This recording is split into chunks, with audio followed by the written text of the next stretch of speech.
Welcome back into the Talmid Shorts. And the Talmid Shorts is designed to provoke us to think through on a subject on a mini level where it applies in our lives. Now, that word Talmid, it just simply means a true disciple who desires to be what the Rabbi Jesus is. And so what we want to look at today is continue to look at the different aspects of how God works in our particular eyes. And I want to draw your attention to the book of Genesis chapter 16. Genesis chapter 16. And today we're going to read a longer passage than normally that we do. And I want you to see this in Genesis chapter 16, verses 1 through 16. Genesis chapter 16, verses 1 through 16. And I remember when I was a child, I remember when I was a kid, we would hear this phrase, the eyes of heaven are upon us.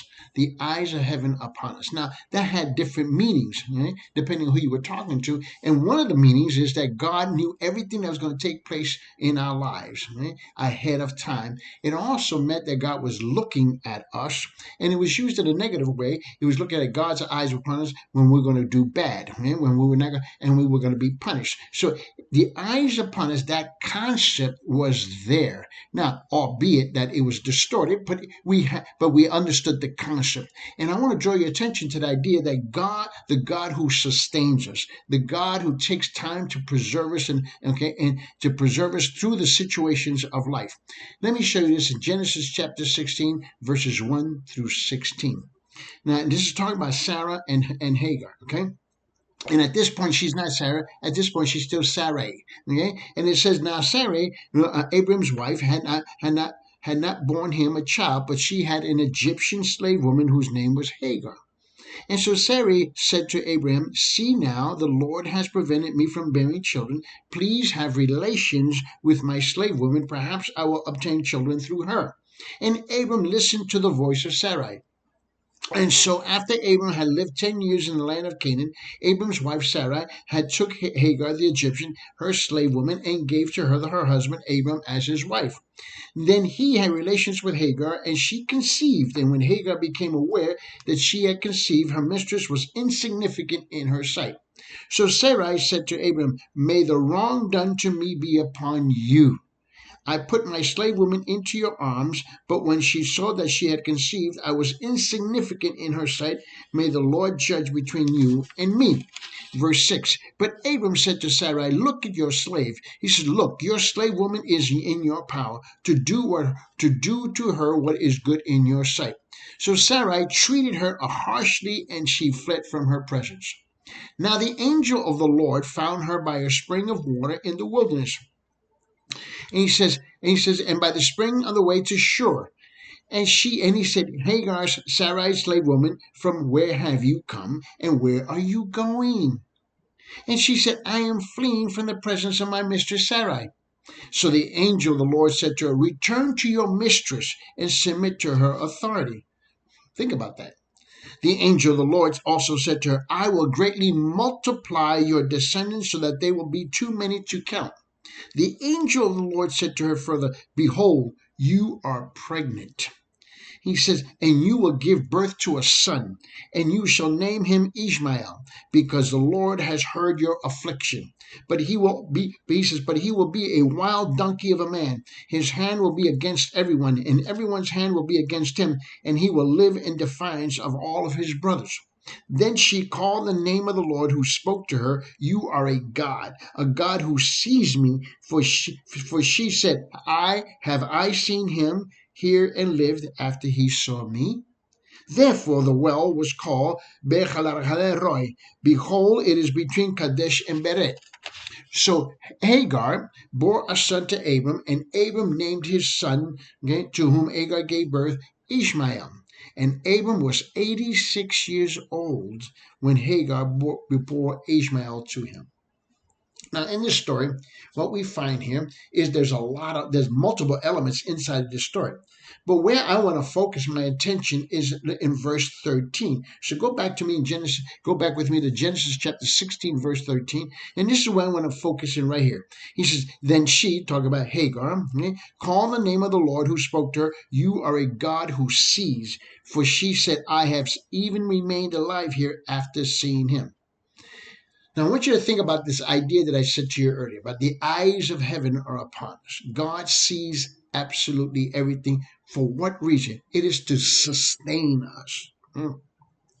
And since God's care for us extends beyond our salvation, beyond our election, beyond our generation, beyond the day that we're born again, since it extends beyond that, okay, into every aspect of our life in Christ, it is appropriate for us to consider the providence of God, the providence of God. Okay?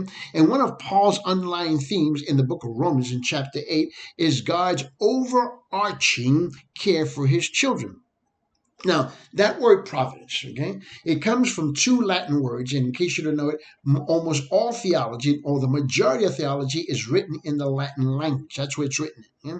Now, we have the Old Testament is written in the Hebrew text. The New Testament, by and large, the majority of it is written in the Greek text. But theology itself, the terms that we use today, was written originally in the Latin language. So when we look at this word providence, the word providence, okay, it comes from two Latin words. It comes from pro, okay, pro, and that means before, and then the word, and it comes from a video. You know, we're watching a video, okay. So providence or provideo, okay, is the word video. It means to see. So to see beforehand. So thus the word providence means to see before.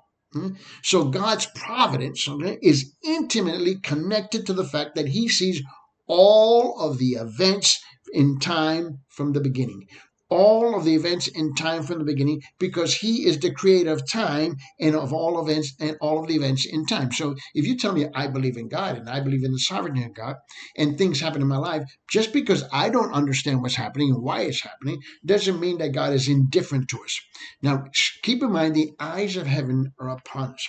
His eyes to sustain us are upon us. And that is that God sees all things. Do you think God didn't see what was happening to Hagar? Do you think God didn't see what's happening to Sarai? Do you think God was not seeing what's happening to Abraham? No, of course he was, okay? So, and I remember this as a child. When I was a child, my mother told me to be sure to behave myself. That was a challenge, right? Because God was watching me at all times. This, in fact, made me very nervous. The idea that God was watching me all time. Let me tell you something. I did not want God. I did not want God to look at me all the time. I wanted God to overlook me. Not to look at me, but to overlook me and to, in terms of what I was doing, at least some of the time. Now, truth be told, many of us, we are all like that. We have things to hide and don't want God for anyone else to find out about. Is it that true? And I think that this fact is one of the main reasons why people find the doctrine of providence unnerving. It bothers them. The Bible tells us that God knows us, that he not only does he know us, but he knows us intimately. He is fully conscious of everything that takes place in world history, in our own lives. We don't like this. Like Adam and Eve, we hide from God. The biblical doctrine of providence of God starts with the idea that God sees all things, but it does not end there. He sees all things, but it does not end there. The God who sees all things is not absent. He's not some kind of absent spectator, but he is actively involved in his creation. He is not only the God who sees, but also the God who sustains. The God who sustains. And thus, that's the name of this particular video, okay? Is the God who sustains. In the Old Testament, in the Hebrew, okay, the Hebrews speak of God as the one who creates all things. The Hebrew word used for creating is the word in the Hebrew tongue, bara. Okay, bara. And this word calls attention to God's awesome power of calling into being the things that are not.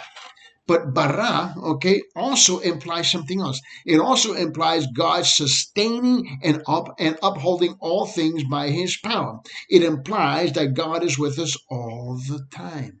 So as you and I come before God in prayer, apart from God's grace, our tendency is to flee from God's all-seeing gaze.